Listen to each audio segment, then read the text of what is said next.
네, 오늘은 에레미야 34장 말씀입니다.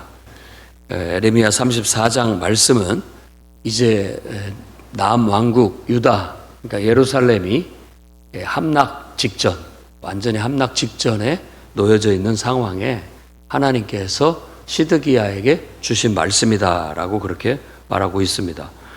그러니까 바벨론 왕이 유다를 괘씸하게 생각해서 시드기야 왕을 괘씸하게 생각한 거죠. 자기가 세운 왕이에요. 바벨론 왕이. 그래서 자기 말을 잘 듣고 자기한테 협조적이기를 원했으나 시드기야 왕은 바벨론의 손에서 벗어나기 위해서 애굽과 손을 잡고 반역을 하게 됩니다. 그러자 가만히 있을 리가 없죠. 대단히 화가 났고 느부갓네살은 예루살렘을 침공해서 포위하고 모든 유다의 성읍들을 다 짓밟아가서 황폐화시키고 불사르고 하는 그런 만행을 저지르게 됩니다. 그리고 지금 딱 두 개 성만 남았다라고 얘기해. 라기스와 아세가. 이 두 개의 성만 남았지 다 함락되고 말았다라고 하는 그런 상황이에요. 그때 하나님께서 시드기야 왕을 향해서 주신 말씀, 에레미야의 예언입니다. 내가 이 성을 바벨론의 손에 넘기겠다. 그가 이 성을 불사를 것이다.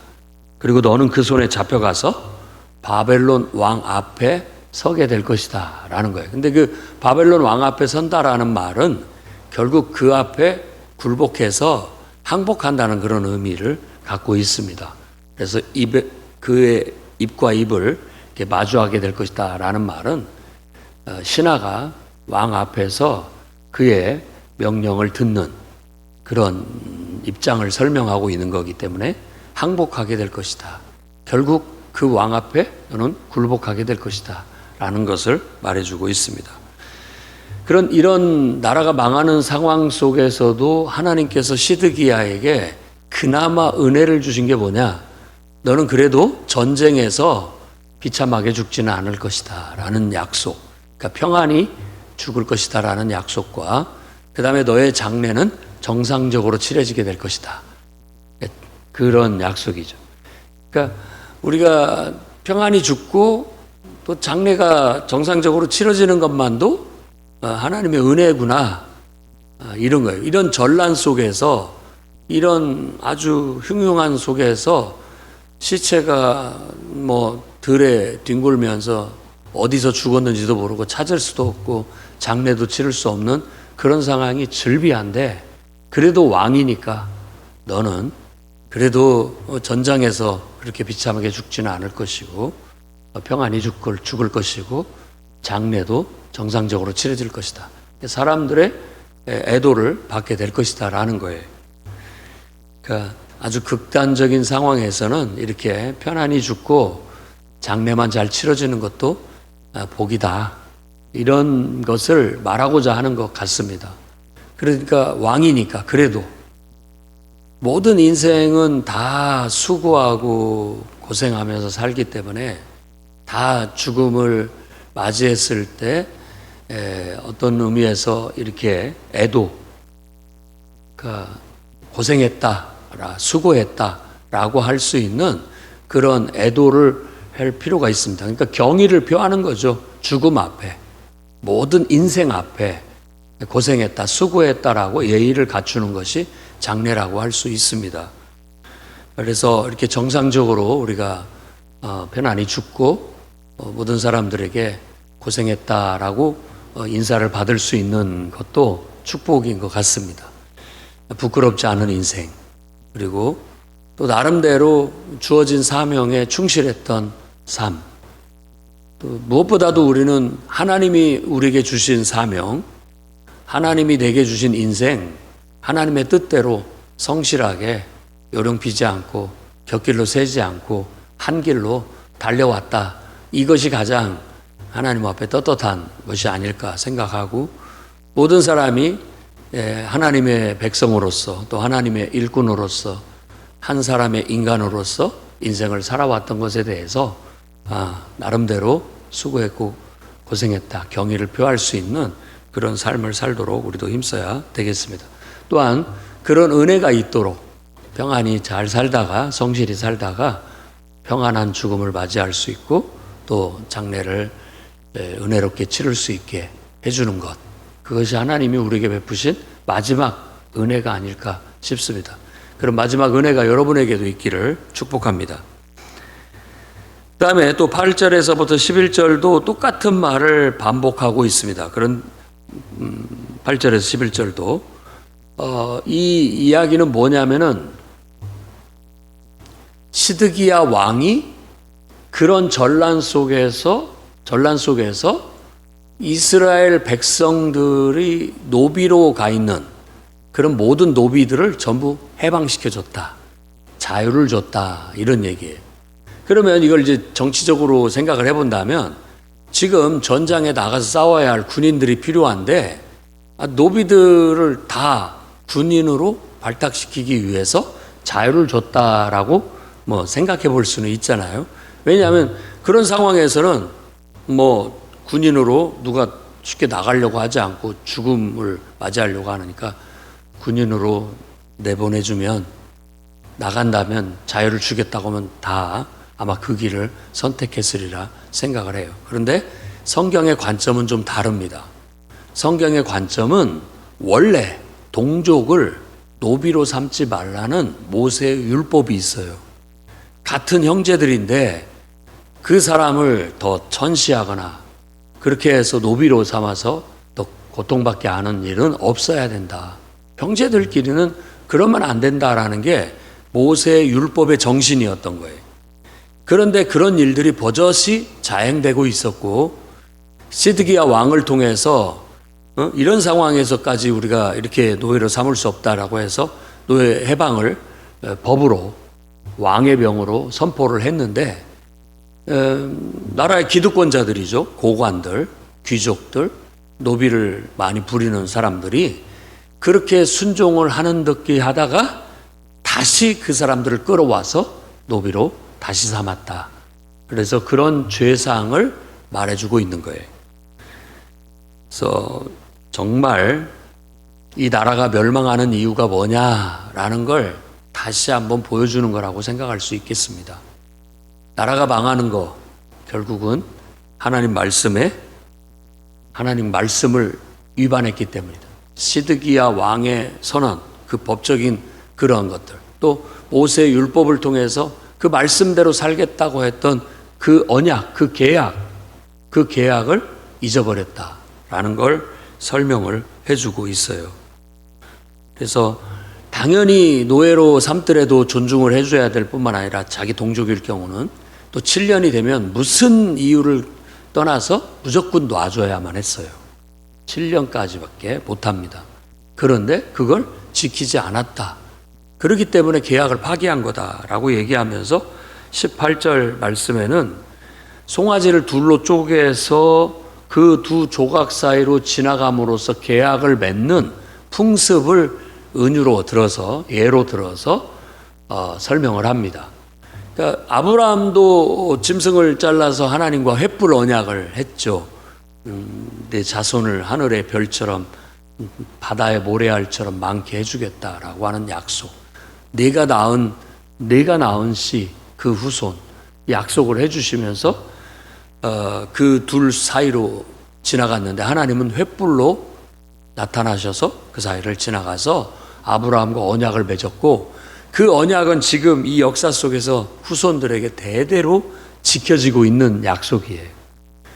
마치 그와 같이 이스라엘 백성과 하나님이 짐승을 둘로 잘라서 그 계약을 체결하는 것과 같은 그 계약을 체결했다라고 얘기하고 있는 거예요. 그 계약의 풍습의 의미는 이 짐승이 둘로 잘라져서 우리가 그 사이를 지나간 것처럼 이 계약을 위반하면 이 짐승처럼 이렇게 둘로 쪼개져서 죽는다. 이런 걸 바탕에 깔고 하는 약속인 거예요. 그러니까 목숨을 걸고 이 약속은 지키자. 그런 의미로서 짐승을 자르고 그 둘 사이를 지나갔던 거예요. 근데 이 백성이 이렇게 쉽게 지킬 수 있는 계약도 지키지 않으니 이들을 내가 칼과 기근과 전염병에 내어주겠다. 내어주겠다. 하나님의 약속을 지키지 않고 계약을 위반했기 때문에 이와 같은 멸망이 오게 된 것이다 라는 걸 설명해 주고 있는 겁니다. 앞에서 30장에서 33장까지의 위로의 메시지, 먼 미래에 다시 하나님께서 회복시키겠다라는 소망의 메시지는 이제 끝났고 다시 현실 앞에 직면했습니다. 미래는 분명히 소망이 있고 희망이 있지만 지금은 이 환난과 이 고통을 받아내야 됩니다. 그래서 지금 유다와 예루살렘은 지금 죽음의 고통 속으로, 환난 속으로 들어가고 있는 걸 보여주고 있어요. 그리고 이 환난과 이 고통, 이 죽음을 맛보면서 깊이 기억해라. 이건 하나님이 나빠서도 아니고 사랑이 없어서도 아니고 바로 우리가 하나님의 계약을 어기고 범죄했기 때문에 이 재앙을 받는 것이다. 이 고통을 받는 것이다. 이 환난을 받는 것이다. 그래서 깊이 회개하고 깨닫고 죄악을 떨쳐버리고 다시 거듭나게 된다면 미래의 희망이 있다라는 거예요. 그게 메시지예요. 그 메시지는 유대인들에게만 주어진 메시지가 아니고 지금 우리에게도 하나님을 섬기는 모든 사람에게도 동일하게 주어진 메시지예요. 우리가 철저히 내 자신을 주님께 맡기고 이제는 주님을 섬기며 살겠다고 내 인생의 진정한 주인은 나를 창조하신 하나님이고 내 인생의 진정한 내가 섬길 왕은 나를 위해 자신의 모든 것을 십자가에 내어준 주님밖에 없다. 이제는 나는 주님을 섬기고 주님 뜻대로 살겠다. 이제부터는 나를 위해서 살지 않고 주님을 위해서 살겠다라고 결단했단 말이에요. 결단. 그 결단대로 내가 지금 말하고 행동하고 결정하고 판단하고 살아가고 있는가? 무엇이 나를 이끌고 있는가? 무엇에 의해서 나는 살아가고 있는가를 다시 한번 되돌아봐야 됩니다. 사소한 것에서 지킬 수 있는 것에도 불구하고 그런 것들을 이와 같이 이스라엘 백성처럼 좀 하는 듯게 하다가 다시 자기 입속을 따져서 행동하고 있지는 않은가. 종을 놓아주는 것은 하나님 말씀이에요. 어떻게 보면 공의로운 일이고 해야 할 올바른 길이죠. 그런데 현실은 당장 그 일꾼의 노동력이 필요해요. 현실이죠. 현실에 부딪혔을 때 과연 내가 현실과 타협할 것인가? 아니면 하나님 말씀을 붙잡고 현실을 타개해 나갈 것인가? 이 두 가지 결정이 필요한 거예요. 우리는 하나님과 계약을 맺은 자로서 살아도 주를 위하여 살고 죽어도 주를 위해서 죽고 사나 죽으나 나는 주님의 것이다 라는 이 원칙 하에 항상 판단하고 결정하고 말하고 행동할 수 있도록 해야 되겠습니다. 그래야 하나님께서 내가 약속을 지키니까 하나님께서도 약속을 지키시겠죠. 어디를 가든지 우리를 지키시고 돌보시고 인도하시고 또 우리 안에 하나님 뜻을 두시고 우리에게 하나님 능력을 입혀주셔서 하나님의 뜻을 성취해가고 약속을 성취해 나가시게 될 거라는 거예요. 그래서 약속은 상호 간에 지켜져야 하는 문제입니다. 항상 잊지 마십시오. 때때로 우리가 하나님의 약속을 어긴다 할지라도 우리는 하나님과의 그 계약의 관계가 일방적이지 않아요. 상호적이 이렇게 딱 상호 붙잡고 있다는, 나만 주님을 붙잡고 있는 것도 아니라는 거예요. 하나님도 나를 붙잡고 있어요. 내가 놓을 때도 떨어지지 않아요. 하나님이 놓지 않으니까. 근데 하나님이 놓으시면 그야말로 끝나는 거죠. 그럴 때 하나님께서 네가 내 손을 놨다, 위험하다라는 경고의 말씀을 주시면 내가 나의 현실을 파악하고 다시 주님을 잡으면 안전한 관계가 되게 되는 거예요. 그런데 하나님과 우리 사이를 가르는 것은 죄입니다. 어쩔 수 없이 하나님께 우리가 범죄하고 그런 경고를 무시하고 하나님 말씀을 무시하고 이렇게 계속 죄악된 길로 가게 된다면 결국 멸망은 피할 수 없는 길이 돼버리고 마는 거예요. 우리는 왜 지옥을 만들으셨냐? 왜 하나님께서 이런 재앙과 전쟁과 모든 기근과 자연재해와 고통을 우리에게 주시느냐? 하나님이 살아계시다면 그런 것들을 주시면 안 되는 거 아니냐라고 말할지 모르지만 이 모든 원인이 인간의 죄에 있다라는 것도 생각해 볼 필요가 있습니다.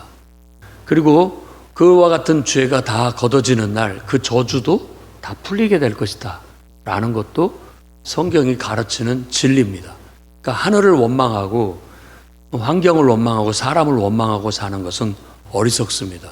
나부터가 하나님 앞에 바로 서서 죄 짓지 않고 바른 길로 나아가게 된다면 결국 하나님이 내리실 재앙도 돌이키시고 우리를 영원한 생명으로 인도할 거라고 성경은 약속하고 있어요.